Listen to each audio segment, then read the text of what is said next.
I got tired while I was preparing for this video.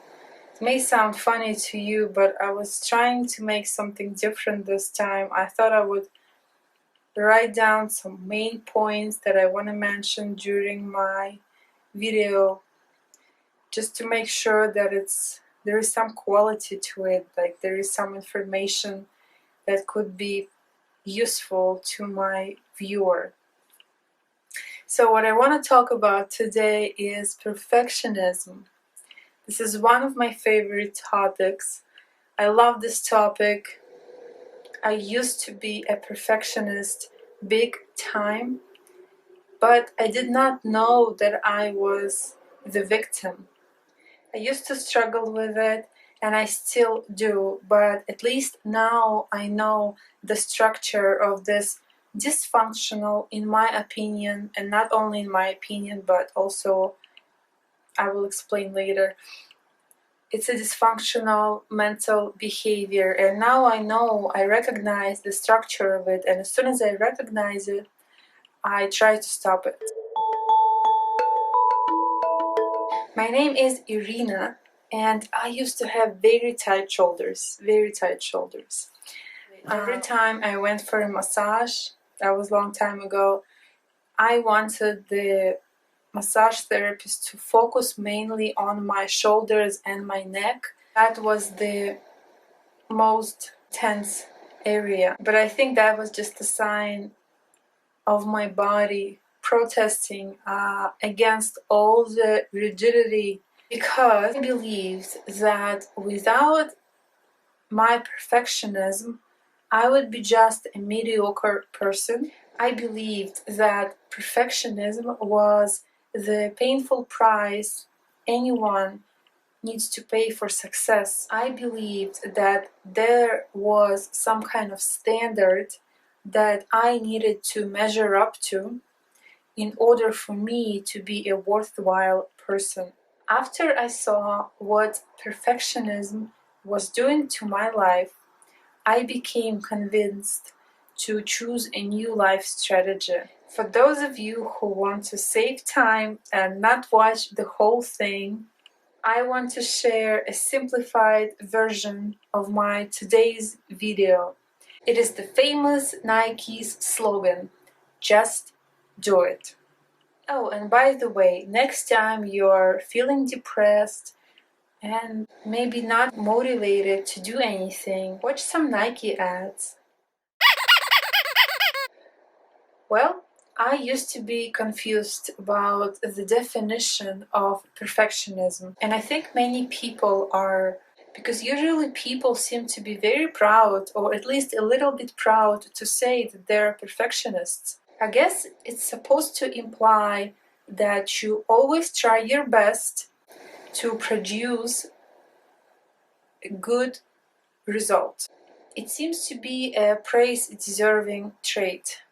But I think what people mean by saying that they are perfectionistic is that they always strive for excellence in what they do. And it is great. It only becomes a problem when you start to measure your worth in terms of achievement, when you start to measure your worth in terms of how well you do something.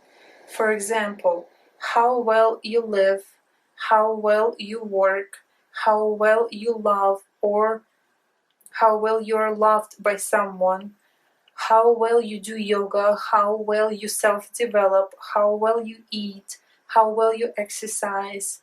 You get the idea. Maybe write some of your ideas in the comments. Really, there are so many subtle ways that we engage in to measure our self-worth. Perfectionism manifests itself in feeling tight, tense, depressed, anxious, nervous, self-critical, obsessed, self-critical as well as critical of other people.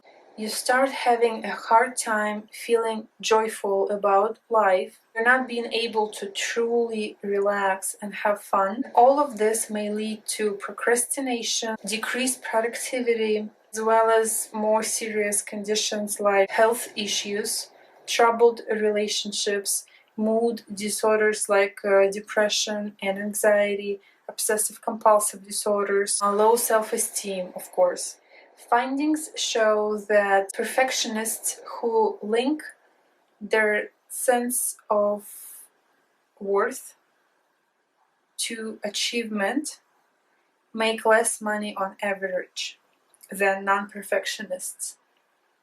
Think about it, we are paying our real money for a mental habit. That the easiest way for me to catch my perfectionistic tendencies is through signs that my body is giving me. For example, when I'm feeling that my shoulders and my neck, this area, is becoming very tense and tight, it's usually a sign for me that I'm overdriving myself. I'm not living the way that's fun and effortless.